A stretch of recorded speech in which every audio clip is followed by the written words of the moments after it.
Dixon, the rebound. Ginyard, fastest man on the floor, gets in the front court. Ginyard going all the way. He got it! Terrence Ginyard, the Blur, wins it for Duquesne. He waves goodbye to the LaSalle fans and to the bench. What a play by Terrence Ginyard. Oh my God!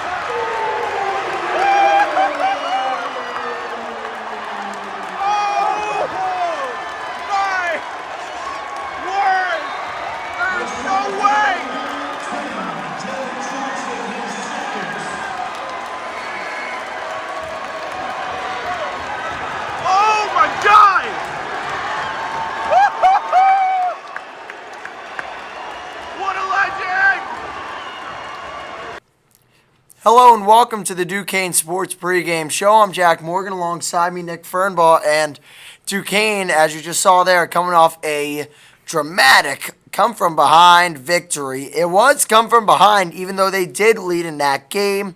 They were behind with about 2.5 left. They're down by 6. They found a way to win that one, and it was dramatic.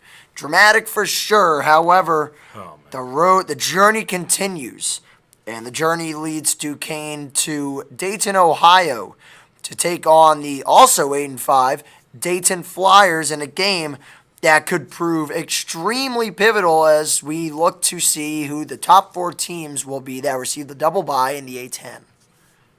Yeah, I got. I guess let's just start with the LaSalle game because, fun fact, Jack and Will, two guys who have done a phenomenal job this season with Duquesne basketball, I just want to point out, were there for the whole thing. I got there at the second half because I was in class, and what I was watching felt like nothing short of a car crash.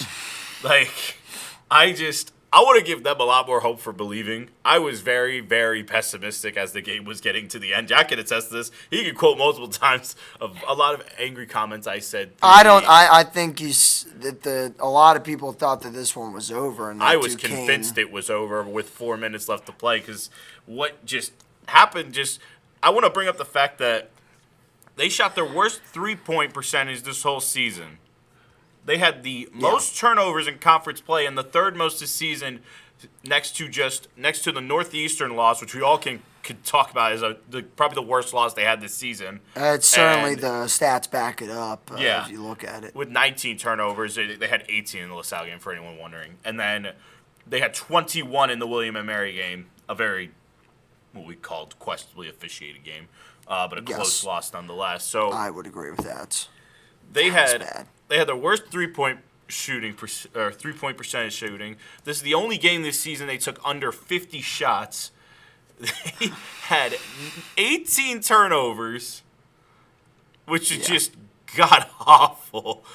And yet, despite all of that, they came down and pulled off, I feel like, nothing short of a miracle. You know what I mean? It certainly felt like it. It really did. And I feel like at this point I can't do anything but just stop doubting this team. Because at this point they've gone out and have proven me wrong time and time again. And I think that's the part I'm the most impressed with is through this 5-game winning streak. And I'm not saying they've gone out and played the most intimidating opponents because it's not entirely the truth, but for what it's worth, you still have to go out and win your games. And to go beat a team like George Mason, which that game has felt like it's done a swing for both teams in a sense, to beat George Mason, and then you go out and you keep rolling. You beat Rhodey before that. You beat George Mason. You beat GW. You then beat St. Bonaventure on the road, which was a very, very crucial win they needed before coming home and having a very big scare, but coming away with a win nonetheless versus LaSalle. I mean, this team's rolling right now. There's no getting around it. I mean, you go from 3-5 to 8-5 in conference play. That's not luck at some point. No doubt. I think at a certain point you have to regard that as finding a way to win. By the way, I do want to point something out. Here's your public service announcement. The fact that Duquesne is rated lower than Rhode Island and Davidson in the Ken Palm and then rated lower than Davidson they might be rated lower than, no, they actually didn't make that mistake here. But being rated lower, I think this Duquesne team is not getting enough love outside the city of Pittsburgh. No. Quite frankly, if you're telling me that Duquesne is 127th and that 9-17 Pitt is better than them, Pitt with their 0-10 record against quad 1 opponents, and honestly, Duquesne got screwed out of a quad 1 win with George Mason because George Mason has dropped all the way to, I believe, 98. So they honestly got screwed out of that. However, Dayton is 85th, so they're about 10 points away from a quad 1 win there. Duquesne is 2-1 against quad 2 opponents. And I think that, honestly, the fact that they are ranked you're telling me they're the 127th best team in basketball? No, I don't believe that. Not with. I don't believe that. I don't believe it at all. And it's not like, oh, well, they just started playing good, Jack. No, they've been playing good for about 6 games now. 6 or 7 games. I think we're at 7. 6 of the last 7. They've won 5 in a row. I don't know how they're not that high. But listen, if they're able to walk into Dayton, and I think they absolutely are able to walk into Dayton and come away with a victory on the road at UD Arena, I mean, I don't think there's much more places left for these people to hide when they talk about the Duquesne Dukes. No, 100%. I will say this as like the one defense I will give, however, is that the one thing that has hurt Duquesne this season has been the fact that they haven't matched up well against, I would say, their toughest opponents at times. I mean, their big 3 tests on the road, or their big 3 tests were all on the road, and it was a decent loss to Nova, who is having a phenomenal year. And the fact that Nova's not in the top 25, by the way, is a joke. Is an abomination. The blowout loss in which we recorded against Boise State, which they just looked bad all around, and then the heartbreaker that me and Will was here for Nevada, where we trudged through the snow for that. And, I mean, they played about as good as I could have asked for in that game. It just sucked that they walked away with the loss. And then you look at conference play, most of their losses are to the top of the table. That's St. Louis, VCU, Dayton, and St. Joe. So, I mean, 4 of their 5 losses are to teams that are either above them or right with them. So I think the biggest thing is, I mean, the George Mason game is obviously nice, but I feel like they need that one, I would say, big statement moment to, I would say that they are cemented as a top 4 team. And, like, I'm not saying that the top of the league should be scared of us, because I think we are at that point, but I think the top of the league should. I think one more big win, whether if it's here or St. Louis, one of these 2 games would, I think, cement us as like a top 4 team that you can't take lightly. No, for sure. I think that when you look at their schedule as well, I mean, yes, they lost by, not even yes, they played VCU pretty well in that second half. And the first set, like, VCU, in all seriousness, was a winnable game with where they were with about under 10 minutes to go. If you look at that game and you look at the game flow, there is certainly enough reason to believe that Duquesne feels like they were in that one and had a chance. Yeah. I mean, I don't know about you, but you cut it to 50-48 here with about 15 to go, and you're keeping it close. It got away from you at the end. That's how it was. However, Dayton, they should have won that one.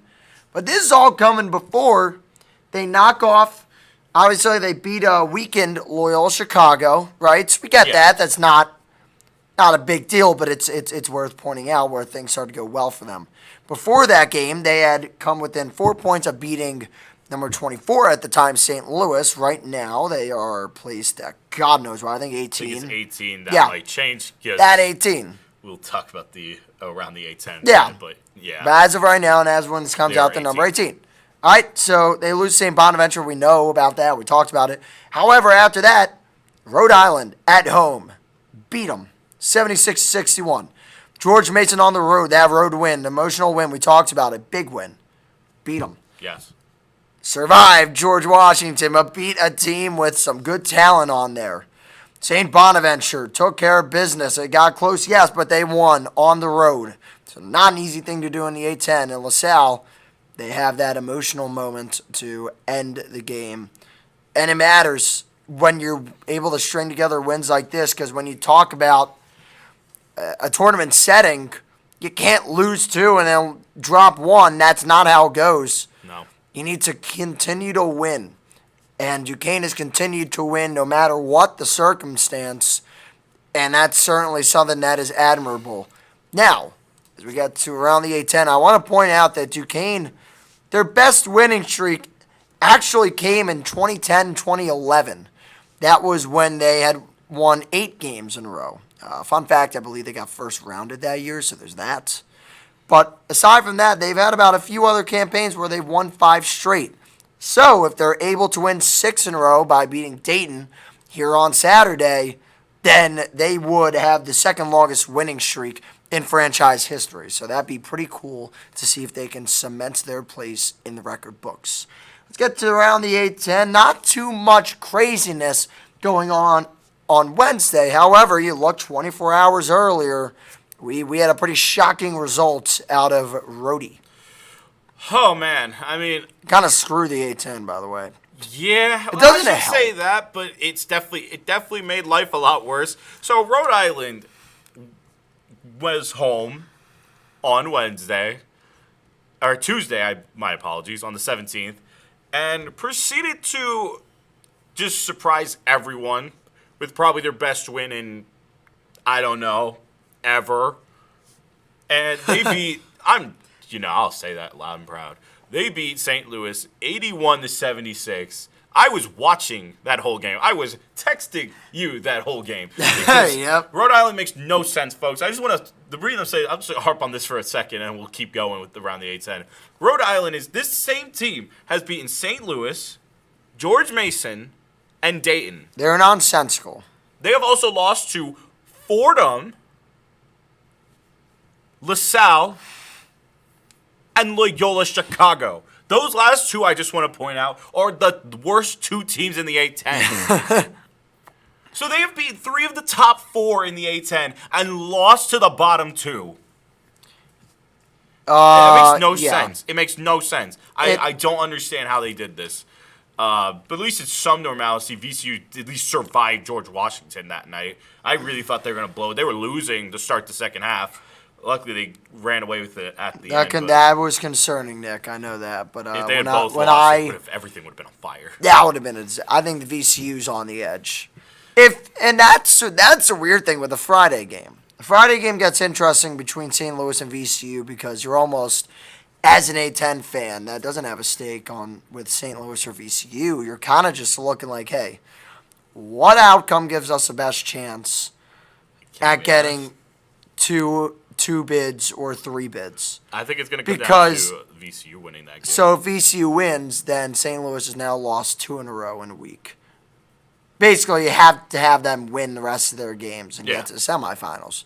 That sucks because they don't have another, Stanford would have been massive. If they had pulled that one out, that would have been a big-time win against a Power 5 conference, as Stanford is right now, because thanks to the ACC, they are now in that, technically. Yeah. And I do believe the Big East is part of the Power 5 now. Don't at me. I believe so. Well, in my opinion, I think in a lot of people's opinion, people that regard the Big East as a mid-major conference are just people that don't know basketball. So I don't take them seriously when they say that. But aside from that, right? I mean, Duquesne won on Wednesday. Yeah, there wasn't a whole lot else. I mean, Davidson survived a scare against Richmond. Fordham almost choked against the worst team in the A10 in Loyola Chicago, but held on and won. Dayton smoked George Mason as George Mason's free fall has continued to get worse. They have now lost 4 of their last 5 with their only win coming against St. Joe's. And St. Joe's played a tight one, but they did come away with a big win against St. Bonaventure as Bonnie's nightmare season just continues, unfortunately. It's been a really tough year for them. Dukes did not get help there, and as you look at the standings and the situation where Duquesne is, that would have been very nice, Nick. Oh, 100%. It's definitely going to be interesting because right now they have Duquesne registered as 5th, as far as I remember. And that is that is not right. Yeah, 6th. They currently have the tiebreaker against Davidson, and if they're able to win against Dayton, I don't know if they have tiebreaker. How about let's make a deal here? If they win against Dayton, I will come back with you With to the ball with knowledge. what the actual tiebreaker is, because I know it's got to be. Listen, if you don't trust me, just look at the final broadcast for the A10 women's soccer season, and and I'll show you the 3 pages of notes I did on He found tiebreaker a lot scenarios. I I probably still have it. for the men's soccer, I believe. No, it was Oh, women's it was soccer. Okay. There wasn't. I didn't end up doing the final game for them, for the men's team, so I did not have to. There it is. Yeah, it's for the record. He had a lot of. No, that's actually the men's soccer one. Unironically, crazy. I found that. Well, yeah, because that's what I did like later at night. Yeah. Yeah, But there you are. I don't know if they'll be able to see it. But Yeah, they can see it. yeah, I see that. Yeah, I did all that. So I promise you, I know what I'm talking about But with this. So as we look at the it'll standings, be a lot of just. It's weird at the point when you play. When you have when you get to play like 4 or 5 teams like twice a year, that kind of gets screwy with the tiebreakers. But this is the case for 2 of the teams around Duquesne, which makes my life more miserable. Yeah, but I guess we'll as see what happens. Kind of shift gears, like talk about quickly the rest of the standing. I mean, you got St. Louis and VCU at the top, where VCU again. I think if they beat St. Louis, they might, as long as they don't lose another game 11 this season, straights, they're probably they in. might punch a ticket in because they're one of the last few teams projected to be in, and they've been kind of, especially with teams like UCLA struggling, New Mexico not having a great run of form, Ohio State not really rounding into something consistent, Iowa suffering bad losses like. But the problem is Iowa beat Nebraska. They did, so that was a killer. Them. But so you got those 2 teams that I think could get in if VCU can find a way to win against St. Louis. George Mason's nightmare stretch continues, even though they're in 3rd, and one more bad loss might drop them out of the top 4 entirely for the season. So they got to find something. They got to find form quickly as they're still sitting in 3rd. I believe it's St. Joe's is in 4th because of the win against Dayton, and then Dayton's in 5th, Duquesne's in 6th, all tied at 8-5, by the way, and they're all having solid seasons for what it's worth. Dayton's maybe under what people are normally expecting from them, but they're finding ways to get back in the form right now, which right now, if you're getting better form, it's going to at least help you in March. Davidson's still having a solid year, sitting around middle of the pack. They have their moments. I feel like they're a team that could definitely – they're like the team I'm most worried about going into the A10 tournament, like outside of the obvious like powerhouses. Because they're very streaky when they play at their best. Then you have Rhode Island, who at this point they could beat anyone and lose to anyone. Yeah, like, that's the fun. That's the fun of the fun A10 because there's always a couple teams like that every year. Rhode Island's one of them this year. Surprisingly, Fordham again. Fordham I thought was going to be sitting near the bottom through the start of the season. They're actually having a decentish season for what it's worth, 6-8, and they're somehow ahead of George Washington. As George Washington's they've had probably the most volatile season of any team in the A10. Well, this year, I'd say. They're just about out the cellar in a sense that they won't have to play in the, pillow fights. But I mean that's basically a win for them when you consider where they were last year. Yeah. Where they've been for the last couple of years. I don't think they're where they wanted to be. Oh, yeah. You got to be happy for Fordham. But on GW's case, it's been rough for them. They're sitting at 10th. They'd have to go up against Davidson if the season ended today. I would not like to have to deal with that. That would be a nightmare scenario for a team that has not been able to come away with close wins this year. I've actually been a positive believer in Davidson. I was very much so at the beginning of the year, now I've tapered off a little bit, but that's because I haven't really gotten to watch them in a little while. But they have some solid basketball. They're just streaky is the big thing.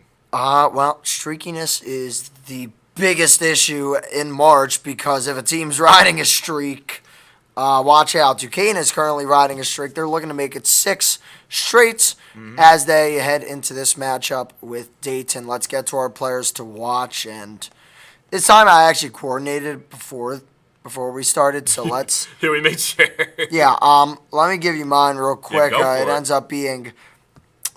Mel Latong. I think this one is not exactly a layup, but it was pretty. It's pretty clear it's going to be a big player in this game, and I think that last year in the games that Duquesne played against the Flyers, I thought that he was always a guy that when he's on the court, you have to watch out for him. And whether Duquesne was able to stop him effectively or whatever the case was, you still found yourself actually being a little concerned about, hey, this guy, he can start hitting shots down low at any point. Felt like at will whenever he wanted to. Oh, yeah. But Duquesne came close to beating the Flyers last year on the road, and that was because they forced Latong to be pretty much a non-factor. Only played 11 minutes, 0 for 2, and he only had 2 points. So I don't know what that tells you, but I think it tells you pretty. But I can tell you what it should be. That if Duquesne is able to slow down Latong, this could be a big difference in this one. He did not get to play the first time that Duquesne played Dayton, so having him back will be a nice push. But in my opinion, I think that you need to have him going on both ends of the court to pick up a win against the hot Dukes. I love that. I guess as we shift to mine, I mean, I'm going with the guy who's essentially the heart and soul right now, I would say, of Dayton's team, and that's Javon Bennett. I feel like if Dayton wants to win, I feel like these two are kind of the catalysts. Like, honestly, Yeah. you got the 7'1" athletic freak down low in Latong, and then you have Javon Bennett, who is just at this point, he's as reliable as you could ask for a guard at this point. This dude's just been so good, and he's such a threat. I mean, he is the guy that you have to try to contain every time he's out there. It's a nightmare. I mean, he's been here for 3 years, and every year he just continues to I'd say get better, and that's the scary part. I mean, this season he's averaging 16 points, and the thing I'm always the most impressed with someone like a guy like Javon Bennett is he is not afraid to take his shots, even if he's not having the best night. I mean, you take 18, 20, 15, 14, 14, 18, 10, 12, 10, 16, 11, 11. I mean, this guy is not afraid to throw him, especially at the three-point line. And this dude's taking 184 threes this year. And he's a good shooter all around. I mean, about 32%. He is a 90% free throw shooter. I mean, this guy is reliable just about anywhere you ask him. And most importantly, in the game against George Mason, where they desperately needed him to play at his best, he put up 22 points. I mean, this guy is as solid as it gets. I mean, this dude's put up 1,000 points at Dayton. I mean, he is reliable as it gets. So if Dayton wants to win, it goes through Javon Bennett to lead the charge here. Yeah, absolutely. I think it's kind of wild to think about, but Javon Bennett's been around for a while around this Dayton team that has seen stars like Deron Holmes, like Nate Santos, and even Kobe Brea, who ended up going to Kentucky a couple of years ago.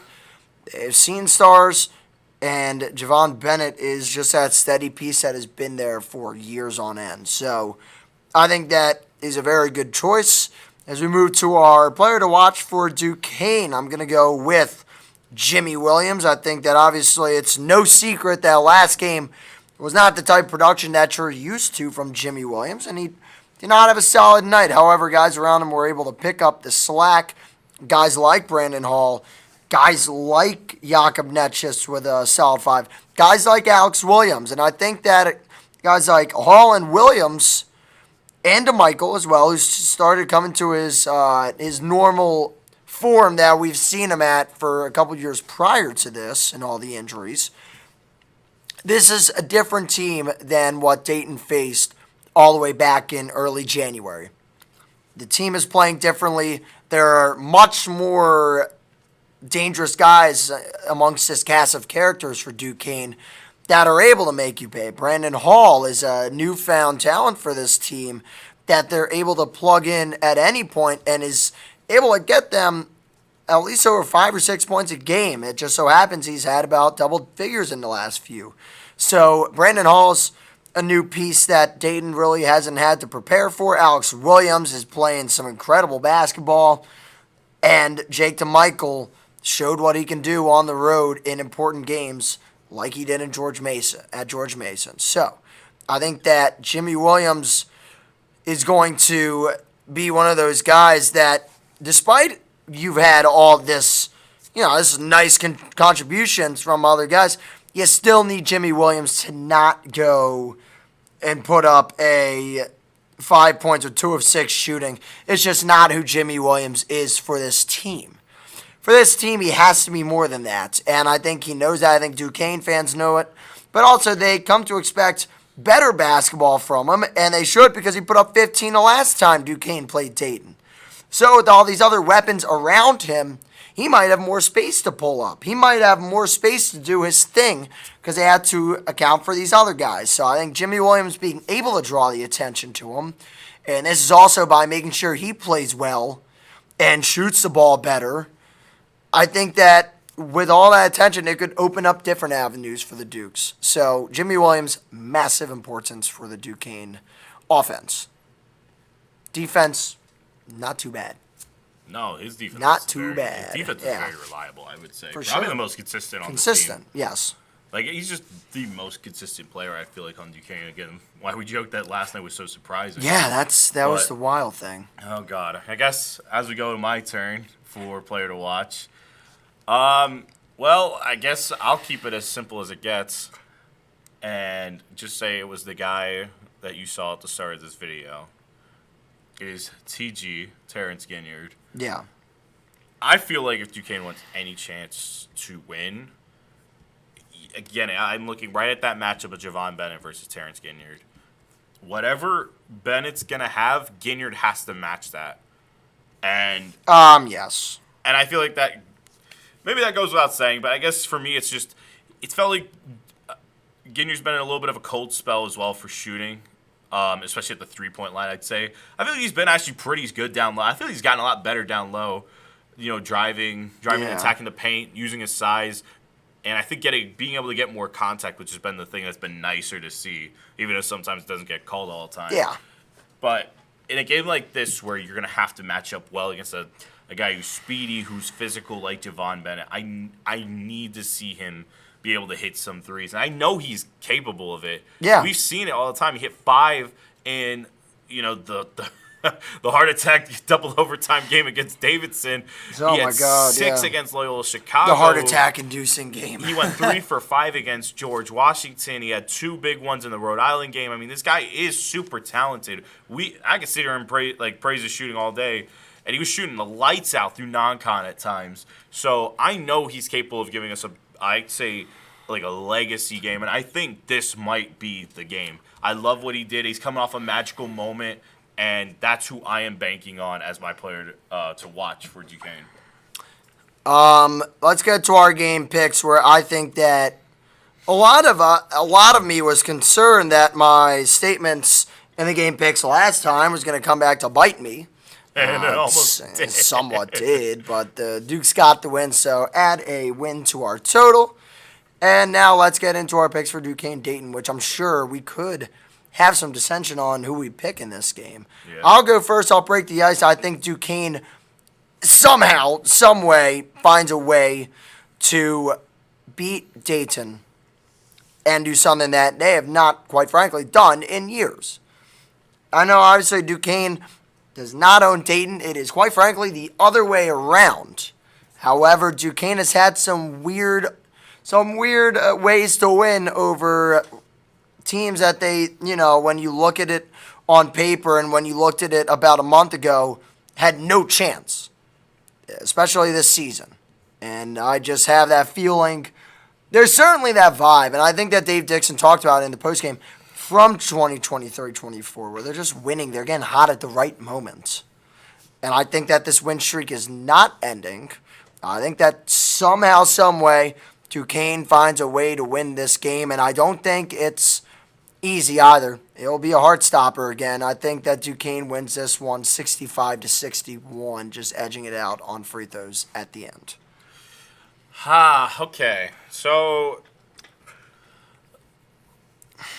I see. Here's the issue. Did you have a winner in mind, or have you been bouncing back and forth? I've been bouncing back and forth with this, and the that's biggest where I problem was I've had is, I think the biggest thing I've always given Jack a lot more credit for.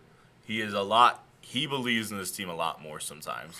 And that's I not was saying I'm only a pessimistic. I was think only proven right 1 year, and it was the perfect year to get proven It right. was. On. It was. It was a 23. Honestly, you're being proven right more than me at this point this year. Like you've been right on a lot more than you've been wrong this year. You don't have to get used to that. I'm sure it'll go downhill at some point. My thing is, and I will say this, I'm gonna pick Dayton because I do actually agree with you in the sense that it does feel like a lot like the 23 team. Yeah. However, I do want to point out in that 23 season, they did lose twice. They actually, that season, ironically, and they played. I honestly think they took their worst loss of the year. That Dayton, they lost by 16. They got pounded. They only scored 59 points. I think if you look at that game, I think that was a game where they actually went up pretty. Or no, that's 2 years ago. No, yeah. I think when they opened up, or no, it might have been that year. Let me confirm while you keep talking. But I think I want to. They did pull out the win, obviously, in the tournament. That's what made that year so special, obviously. I think that's the game that everybody remembers, like what made that year so special. But lost within that is the fact that Duquesne has not beaten Dayton in the regular season since 2021. And to me, it's like that just brings really tough, and they've only beaten them one time since 2018. Like, folks, we're talking about 7 years now, and they've only beaten them one time. I think this team is playing fantastic basketball, and that shouldn't be ignored. I do think their winning streak will come to an end here. I think Dayton does edge this one out. I'm going to say 71-68. I think this will be a one-possession game, but you gotta remember last year, I just see this ending in heartbreak again. I think it's worth mentioning that game I was right about. Duquesne actually started that game in 2023-24. Duquesne at Dayton. They started out up 20-9 in that first half, and they kind of let it slip away. Dayton did have about a 10-point advantage. It was pretty close to that. However, with 6.5 remaining, the Jimmy Clark jumper had put Duquesne up by 4 with 6.5 to go. That is when Dayton proceeded to go on that 23-2 run. I do remember that. Or 22-2. That was yes. maybe the worst. However, that was a game where I thought the refs were absolutely god-awful terrible. Because I remember the next day talking, shout out Conlon. I was talking to Conlon. I remember I was like, those refs, I thought there had to been like 5 they scored free throws. Like 4 straight possessions of scoring came from free throws. That was when I was just like, yeah, I remember that. That's why I thought it was so bad. But Duquesne has had a chance in the last 2 years with these games at Dayton. So I think that might be due. The first split we've had, I want to say that right before we wrap this up. We're both currently sitting at 2-1 this season for basketball. So this is something's got to give. Be the one that gives. someone's going to 500. Someone's going to be 2 games above 500. We'll see what happens. Is something about to give, or the Duke's ready to kind of kick down that door that has been holding them back for years, that wall in a sense? We shall see. We'll have the live stream for you here, live commentary on Saturday at 2 p.m. We'll see you then. For now, for Nick Fernbaugh, I'm Jack Morgan. We're saying so long, and we'll see you on Saturday.